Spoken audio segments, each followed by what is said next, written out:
When was the last time your buyer was actually in the room when you made a decision about them? Hi, I'm Matt. And I'm Jasmine. This podcast exists because that question matters more than most marketing teams realize. Let's get into it. Hey, Matt. Hey, Jasmine, how you doing? Good. It's still warm and humid here in Virginia. Yeah, it's about 24 degrees Celsius here in the UK, so it's still nice and warm. Nice and warm. Okay. All right. Well, hopefully you're having lots of ice cream to keep yourself cool. Well, lots of iced coffee. Okay. I have a big cup in a Buc-ee's mug right here. Buc-ee's, look at you. Brand loyalty there. Well, there's the brand loyalty, but also the fact that I'm missing my chicken and waffles. Fun. So, shall we pivot for a second and go to our discussion about the buyer in the loop and the dangers of the buyer leaving the room? Absolutely. Yeah, let's do it. So, every life science marketing team that I know can recite the 4 gaps in their sleep. Sales and marketing don't talk to each other or don't talk enough to each other. The messaging blurs into the next competitors. Nobody really understands the buyer. And the sales cycle drags because there are 11 stakeholders instead of 3. Say that list often enough in enough boardrooms, and it stops sounding like description and starts sounding like a diagnosis, something you can hand to an agency and get fixed in one line item at a time. It isn't a diagnosis, at least not in my experience. It's 4 sightings of the same missing person or groups of people. Here's why that distinction actually matters. 81% of labs walked into this year with a mandate to cut costs, and we're talking mostly about the United States here. Most of them told researchers they'd drop brand loyalty entirely for the cheaper option.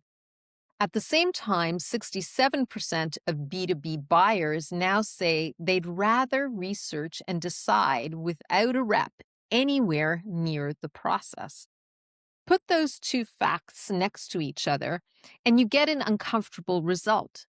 Fixing 4 separate problems, 1 workshop at a time, doesn't actually get you any closer to that buyer. Not if there was only ever one thing missing in the first place.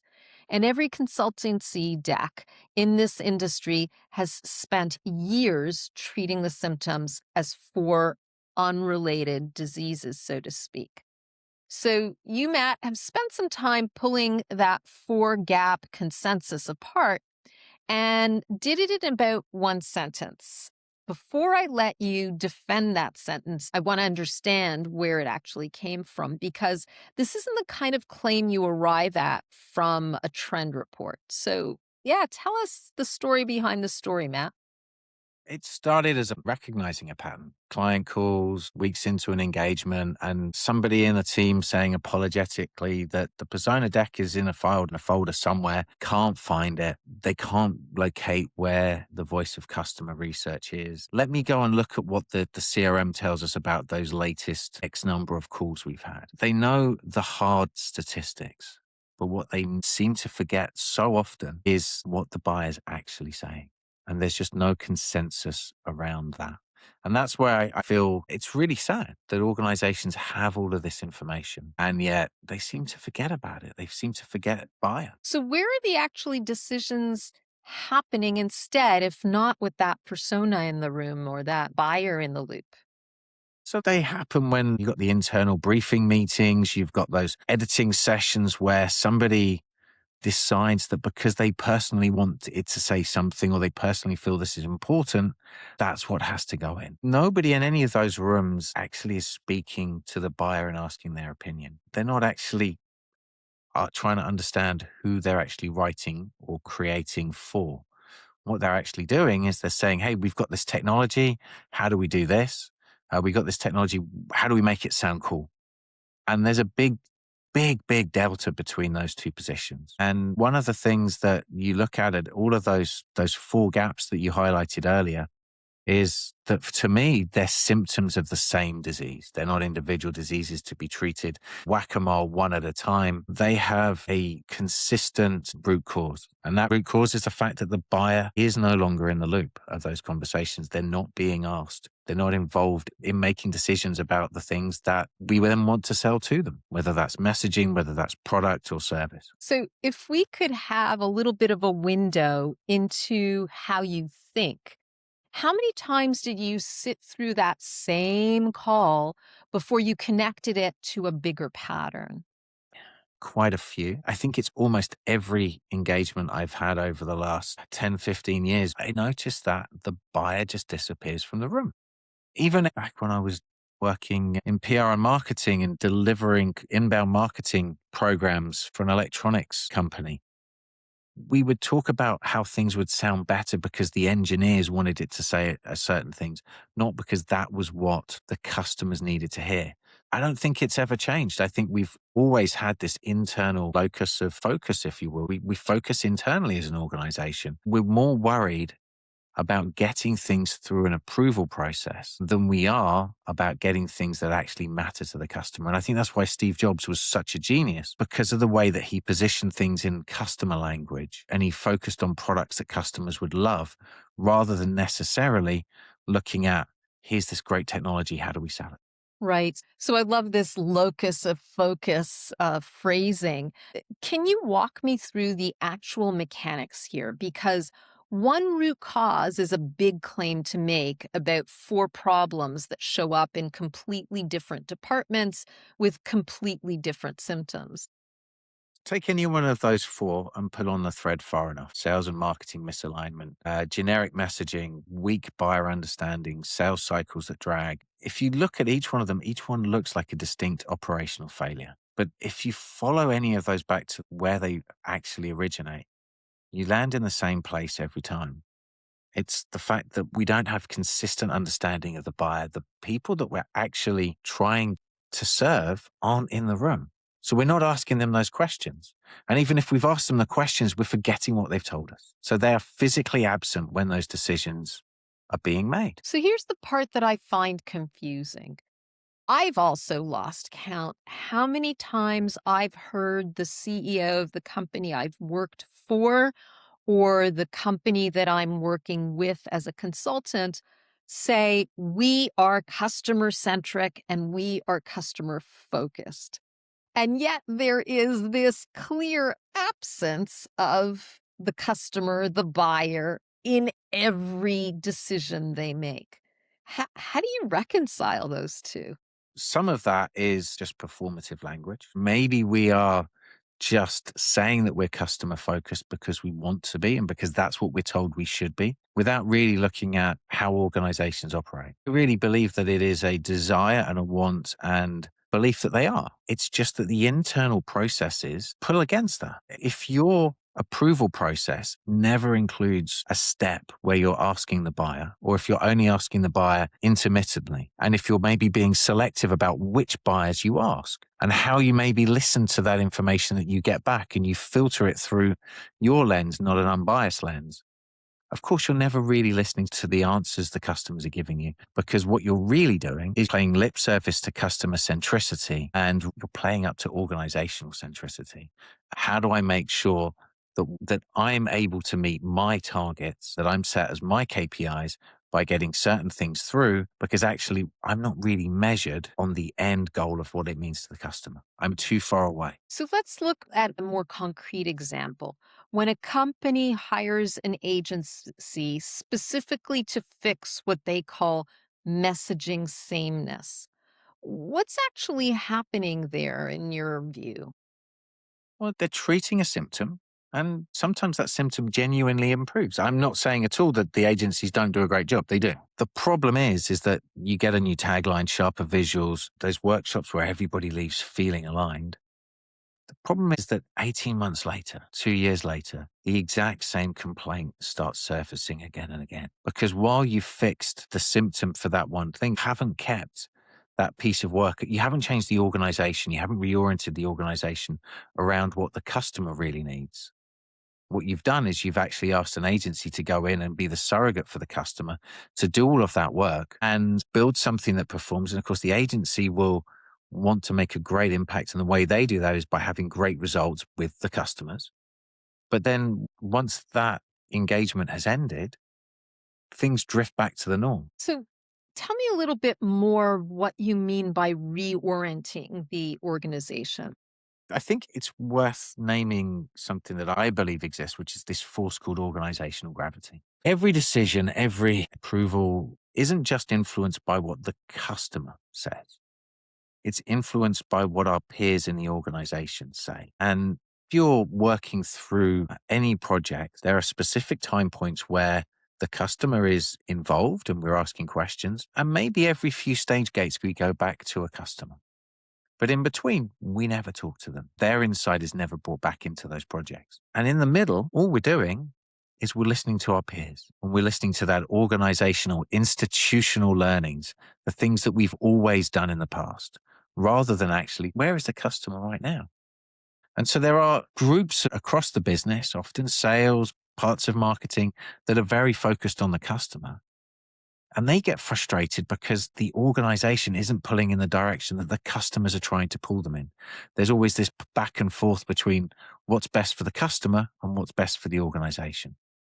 And so really what we have to do is try and find a way to bring what we know about the customer into that process and embed it far more closely as we go through any process. And sometimes it's even more important to bring the customer in the loop or in the room, have the buyer being present with functions that don't often get to interact with customers. Yeah. How often do regulatory ever speak to a customer? How often do those people actually go out and understand what it's like to be a customer? So I think one of the things that AI does for us is it gives us a great way of being able to turn all of that insight into a way of simulating the customer in a way that they can then actually have a bit of a conversation to say, actually, if I'm going to suggest we do X, Y, and Z, are we going to diminish our impact? How can we make sure that we're achieving what we need to achieve? Because regulatory is massively important. Don't get me wrong. We need to achieve that in a way that doesn't pull it away from the customer. We just need to be very careful about how we do things. So if we dive in a little bit more into the sales and marketing dynamic, only 34% of life science teams tell the high spot group their sales and marketing functions are actually well aligned on goals and process. However, you're telling me more alignment workshops isn't what's going to move that needle.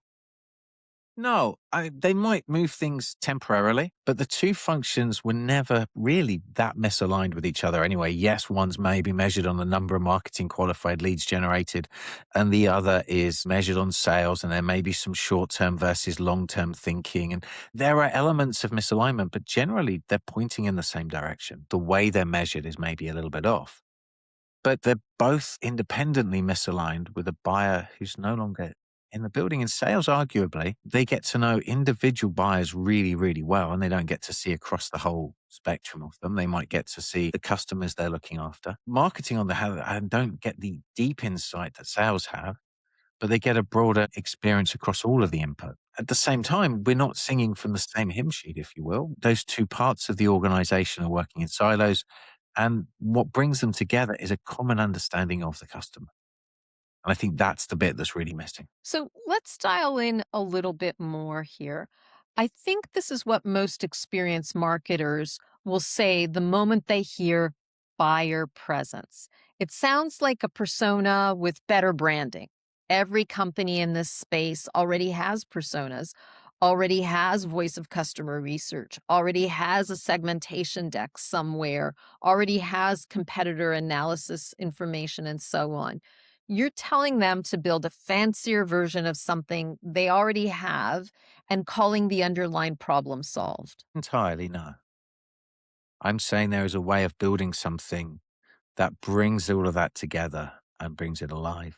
But on its own, just having a tool is no good. You still have to use it. You still have to look at how do we re-architect our processes. And processes are being re-architected right now thanks to AI. or at least they should be. Our customers are changing because of AI. Our internal processes, our understanding of the customer need to change as well.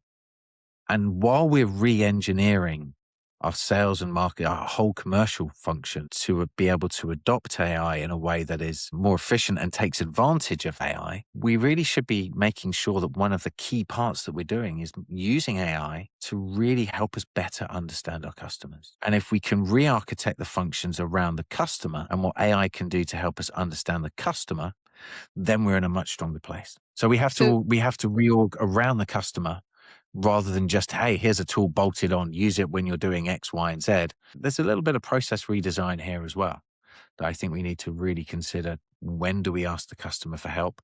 A real life set of customers, and then when do we use the synthetic ones to keep their voice alive? yeah, took the words right out of my mouth in terms of you're not saying that the synthetic customers are the definitive answer. It's about continually going back to real humans. Absolutely. There are organizations out there that are using large language models to simulate large groups of people. And they're doing that without a lot of grounding. That can work, and that can work on a population scale. And you have to start doing some fancy things to create series of agents that essentially represent groups of people. What I'm really saying is that we need to be able to understand most B2B organizations can't cope with hundreds and thousands of opinions. What we really want to do is to be able to understand, what does this person really need? What does that type of person really need? We need to do it with enough fidelity that it makes sense for sales, but enough containment that it makes sense for marketing and product development. So there's getting that balance between how do we really create something that's helpful and helps the organization really align behind what's important to the people that we're looking to serve. So, for our listeners who are in marketing, what's that first move you'd recommend they do? First of all, start looking at where is all of that data that you already have. I know a lot of people have great CRM systems. They've got a lot of data. They might have got lots of voice of customer research. How old is it? Where is it stored? How do we start bringing that together in a coherent manner that allows us to start interrogating it in a way that actually will help us better understand what it's like to be our customer? Not just to be our customer, but to be in their shoes. What does their day really look like? And what have they been telling us? What did they tell us the last time we spoke to this? What did they tell us 10 years ago? Those things are really important. And I think if we can start activating that information and turning it into insight, and more going from insight into action, because we can use AI to then do things for us, that turns a job that's really hard to do. If you look at a persona document, they're either very thin and not that helpful, or they're really thick and so dense you can't really try on their outfit. You can't get into their skin and their clothes, and you certainly can't fit in their shoes. If you're in that position, it's easy just to forget about it. Whereas if we've got a way of synthesizing all of that into a grounded synthetic customer, it allows us not just to talk to them, but it allows us to say, hey, I know I need to do this. Help me write something for that group person. Yes, you're still going to want to have a human edit it, but all of a sudden you're giving yourself the right series of lenses to be able to separate out messaging that's still on brand, that's still got the right positioning for the company, but you're able to target that messaging even more tightly onto those different persona. So, if we look at the commercial team from a salesperson's perspective, what advice would you give them, for example, when they're sitting across the table from a prospective buyer? One of the things that I think is really exciting here is that you can use these synthetic customers to be able to, one, practice your sales pitches, to be able to look at how do I tailor my proposal or whatever document I'm going to be delivering to this person. Now, AI can do a great job of helping you focus on what's going to be important to this type of persona in this situation. You can take that even further by really then going from the synthetic customer persona level through to the context of the business and all the rest of it. But really being able to look at it so that I go, here's my hypothesis about what's going to land really, really well. Are we going to need to tweak and adapt? Yes. But if our hypotheses about what is going to land are much closer to reality, we don't have to adjust so much. It gives us a chance to make better decisions and focus on different things. Love that. So, the full piece that you've written, How to Fix Life Science Go to Marketing Gaps in 2026, is on the striven.com website under the Striven Thinking part of the menu. And the link will also be in the show notes if you want the version with all the sources intact. Absolutely. Yeah. And of course, if you want to learn more about synthetic customers, shameless plug for my book, The Buyer in the Loop. There's a little postcard with the cover on it there. It's out on the 22nd of July. So by the time you listen to this, it will be out, available for purchase worldwide at Amazon and Lulu and a whole range of other places as well. So I hope people enjoy it. I'm sure they will. I certainly have enjoyed it and continue to enjoy it as I flip through different sections that I think will be relevant for the project I'm doing at this moment. So thank you very, very much, Matt. This has been yet another interesting discussion. Thanks, Jasmine. As always, great to see you. For now. Thanks. Bye. Thank you for listening to a splice of life science marketing. We hope you enjoyed the episode. If this conversation helped you, the single biggest way you can support the show is to subscribe and leave a review on YouTube, Spotify, or Apple Podcasts. We'd really appreciate it, and it makes a huge difference. You can find out more about us and the topics we discuss at striven.com or on LinkedIn. Thank you so much for listening. We hope to see you next time.